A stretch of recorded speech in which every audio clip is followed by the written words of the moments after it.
আসসালামু আলাইকুম প্রিয় এসএসসি 2027 পরীক্ষার্থীরা, আজকের এই ভিডিওতে আমি তোমাদের জন্য শেয়ার করব এসএসসি 2027 এর সাধারণ গণিতের ফাইনাল সাজেশন।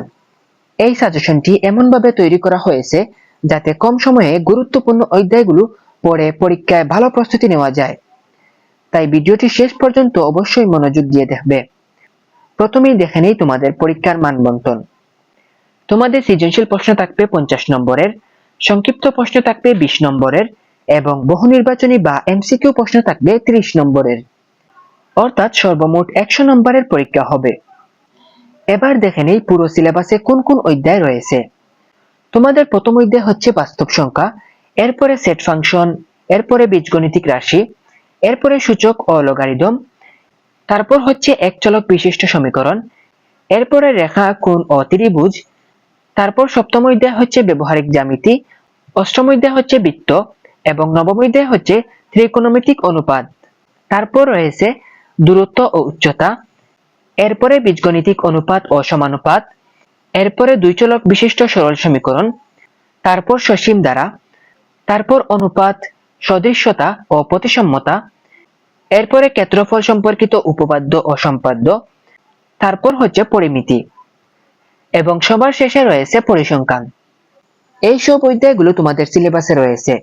এই সব অধ্যায়গুলোর মধ্যে কোনগুলো সবচেয়ে বেশি গুরুত্বপূর্ণ, কোনগুলো থেকে প্রশ্ন আসার সম্ভাবনা সবচেয়ে বেশি, সবকিছু আমরা এই ভিডিওতেই বলবো। প্রথমেই জেনে নেওয়া যাক সৃজনশীল প্রশ্নের কাঠামো। তোমাদের সৃজনশীল প্রশ্ন 4টি বিভাগে হবে। তোমাদের ক বিভাগে থাকবে বীজগণিত, খ বিভাগে থাকবে জ্যামিতি, গ বিভাগে থাকবে ত্রিকোণমিতি ও পরিমিতি এবং ঘ বিভাগে থাকবে পরিসংখ্যান। এই প্রতিটি বিভাগ থেকে দুটি প্রশ্ন থাকবে, যার মধ্যে একটি প্রশ্নের উত্তর দেওয়া বাধ্যতামূলক। 4টি বিভাগ থেকে একটি করে মোট 4টি প্রশ্নের উত্তর দেওয়ার পর বাকি যে কোনো বিভাগ থেকে নিজের পছন্দ অনুযায়ী আরো একটি প্রশ্নের উত্তর দিতে হবে। অর্থাৎ সর্বমোট 5টি সৃজনশীল প্রশ্নের উত্তর লিখতে হবে। এবার আসি সবচেয়ে গুরুত্বপূর্ণ অংশে। যারা এ প্লাস পাওয়ার লক্ষ্য নিয়ে প্রস্তুতি নিচ্ছ, তাদের জন্য এই অধ্যায়গুলো অবশ্যই ভালোভাবে শেষ করতে হবে। প্রথমেই দেখি তোমাদের বীজগণিত অংশ।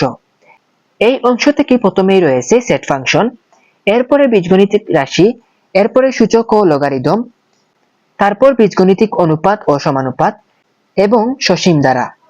এই 5টি অধ্যায় থেকেই সবচেয়ে বেশি গুরুত্বপূর্ণ প্রশ্ন আসে, তাই এই 5টি অধ্যায় সবচেয়ে গুরুত্ব দিয়ে পড়ে যাবে। এরপরে দেখি তোমাদের জ্যামিতি অংশে। জ্যামিতি অংশে প্রথমেই রয়েছে ব্যবহারিক জ্যামিতি এবং রয়েছে বৃত্ত। বিশেষ করে বৃত্ত অধ্যায়টি খুবই গুরুত্বপূর্ণ। এরপরে যাই ত্রিকোণমিতি ও পরিমিতি অংশে।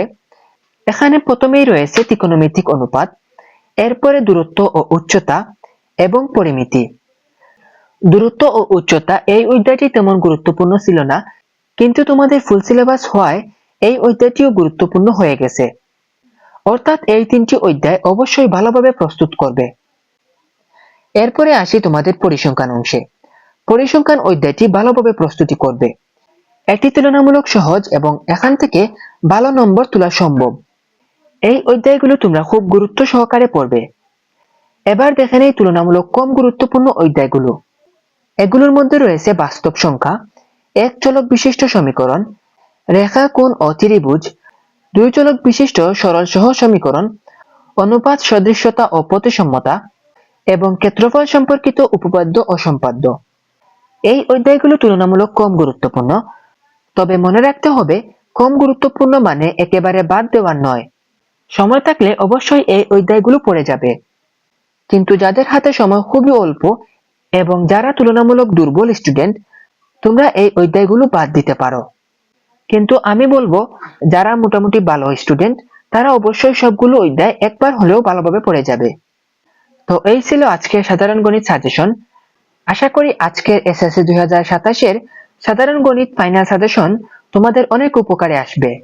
যদি ভিডিওটি ভালো লাগে তাহলে অবশ্যই একটি লাইক দাও, তোমার বন্ধুদের সাথে শেয়ার করো যাতে তারাও উপকৃত হতে পারে।